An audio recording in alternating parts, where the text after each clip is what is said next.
Bienvenue sur Calais dans la roue, la communauté où on discute et analyse le cyclisme sur route. On entame le top 10 du classement UCI avec la Groupama FDJ.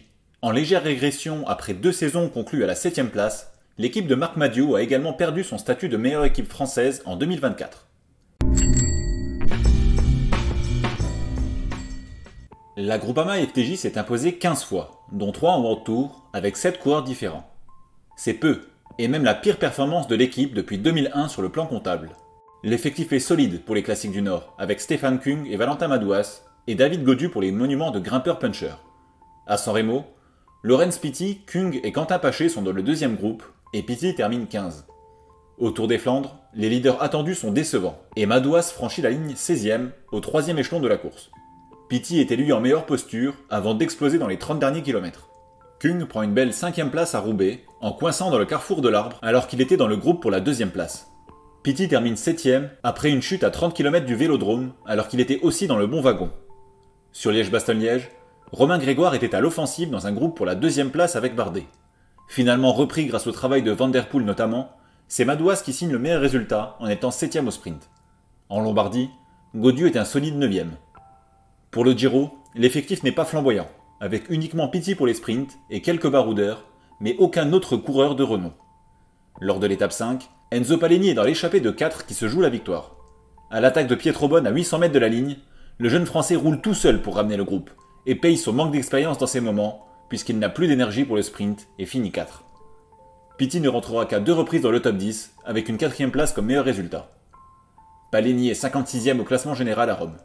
Même si les attentes n'étaient pas très élevées vu les coureurs alignés, ce Giro reste quand même décevant pour la Groupama FDJ. Sur le tour, l'équipe aligne ses meilleurs coureurs possibles. L'objectif est le général avec Gaudu, et d'aller chercher une étape avec les baroudeurs comme Madouas, Kung ou Grégoire. Dès la première étape, Gaudu est hors jeu pour le général, ce qui était à craindre au vu de ses performances précédentes, au Dauphiné par exemple. Quentin Paché prend une belle 3e place lors de l'échappée vers Bologne, le 2e jour de course. Kung est 10 du premier chrono.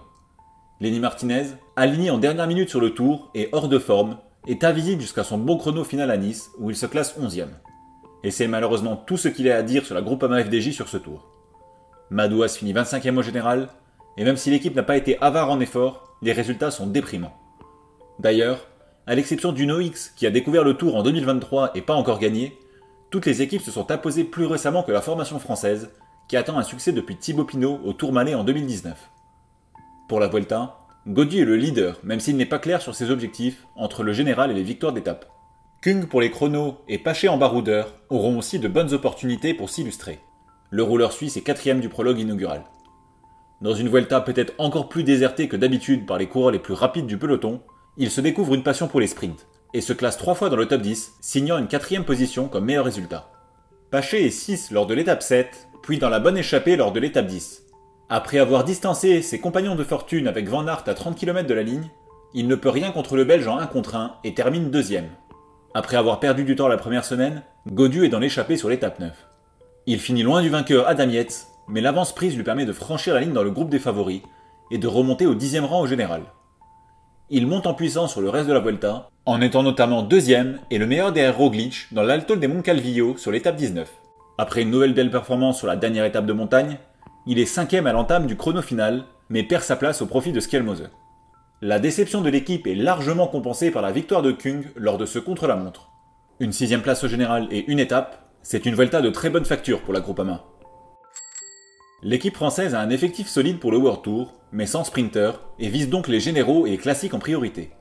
Pitty commence fort lors de la première course d'un jour en World Tour de l'année, avec sa victoire sur la Cadel Evans Race, sa première au top niveau. D'autres bonnes perfs auront lieu sur les classiques, comme Kung qui fait 3 sur À travers la Flandre, tout comme Rudy Mollard au Grand Prix de Québec, ou le double top 10 de Madouas et Paché à l'Amstel. Sur les courses à étapes au niveau World Tour, Martinez est 7 en Catalogne, puis 8 en Romandie, et Grégoire 4 en Pologne.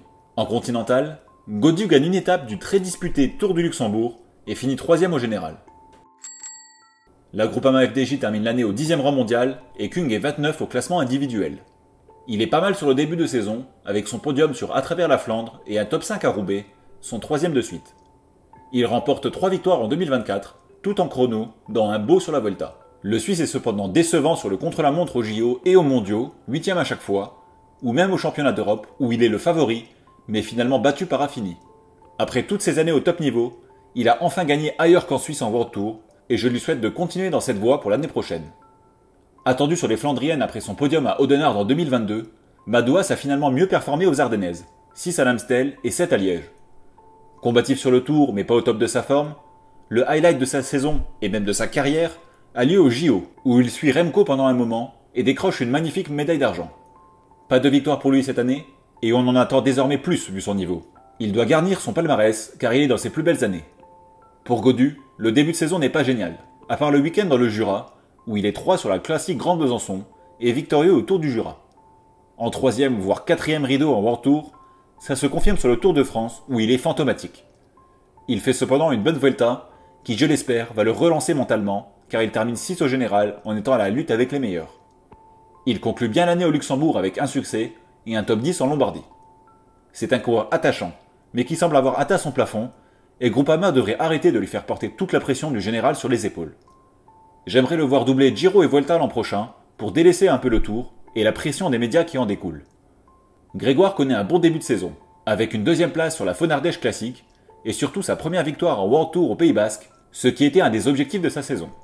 Il réussit une prometteuse campagne d'Ardennaise, 12e à l'Amstel et 7 sur la Flèche Wallonne. À l'image de son équipe, il est volontaire, mais pas au niveau pour jouer devant sur le Tour. Le jeune puncher finit bien l'année, 4 en Pologne et 3 podiums sur des courses d'un jour en Italie. À seulement 21 ans, c'est un grand potentiel qui va assurément continuer à se développer et l'avenir semble radieux pour lui. Passons aux révélations de la saison chez Groupama. Pitty a littéralement explosé cette année. Et son début de saison est canon, avec sa victoire sur la Cadel Evans Race, 2 podiums au sprint à Paris-Nice et une campagne de classique très réussie. Le néo-zélandais est notamment 7e à Roubaix, et il lui manque juste un peu de coffre pour tenir les meilleurs jusqu'au bout sur les plus grandes courses du calendrier. Son premier grand tour en Italie n'est pas génial, à l'image du reste de sa saison, excepté sa 2e place au Grand Prix d'Isberg en fin d'année. Ce n'est pas un pur sprinter, même s'il peut encore se développer. Je vois plutôt en lui un futur Laporte, rapide au sprint, mais avant tout un coureur de classique. Bon, je triche un peu. Martinez a déjà brillé en 2023, avec 2 jours en rouge sur la Vuelta. Mais sa saison 2024 est tellement au-dessus que ça mérite qu'on en parle. Il connaît un début de saison en fanfare, avec des victoires à la Classique Var et au Trophée Laguelia, et se classe 2e derrière Vingegaard sur Au Grand Camino. Il intègre le top 10 au Strade Bianche, en Catalogne et en Romandie, avant de lever les bras 3 autres fois sur des courses d'un jour en France. Sa première partie de saison était parfaite, jusqu'à sa découverte du Tour, alors qu'il était clairement à bout de souffle, ce qui l'amènera à mettre fin à sa saison peu après.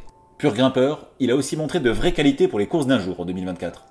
C'est dommage que Groupama FDJ ne profite pas plus de ces 2 pépites dès 2025, le carnet tchèque primant malheureusement sur le travail de formation. Le bilan est mitigé pour l'équipe française en 2024. C'est pourquoi je lui mets 6,5 sur 10. Certes, l'effectif a bien performé sur les monuments et la Vuelta, mais a été invisible sur le Giro et le Tour et a peu gagné. L'équipe aurait intérêt à mieux répartir ses forces l'an prochain, en alignant de meilleurs coureurs sur le Tour d'Italie par exemple. Je ne suis cependant pas sûr que l'équipe puisse rebondir en 2025, car elle perd 2 grands espoirs et n'a recruté personne avec autant de potentiel de résultats, même si Martin est un bon ajout. Est-ce que vous pensez que le déclassement de la Groupama FDJ est le début d'une tendance plus générale, ou que 2024 est seulement une année un peu en dessous de ses standards? Donnez-moi votre avis en commentaire.